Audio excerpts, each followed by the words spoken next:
I get this question all the time. Deven, how do you tell if your channel needs a stronger idea to title process before you make more videos?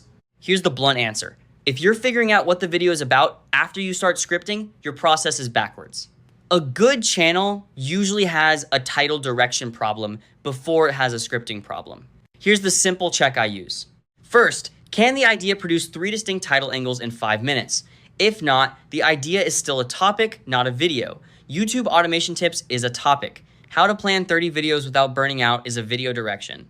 Second, does the title imply a clear outcome, curiosity gap, or decision? If it just labels the category, it's too weak. Beginners especially get stuck making about videos instead of for a specific viewer videos. Third, can you explain who clicks and why in one sentence? If you can't say this is for X person who wants Y result, don't make it yet. My rule is simple. No outline until the title direction is sharp. Inside Satora, that's the workflow gate I'd put in place immediately. So if your channel keeps making decent videos that feel hard to click, don't make more yet. Tighten the handoff from raw idea to title first.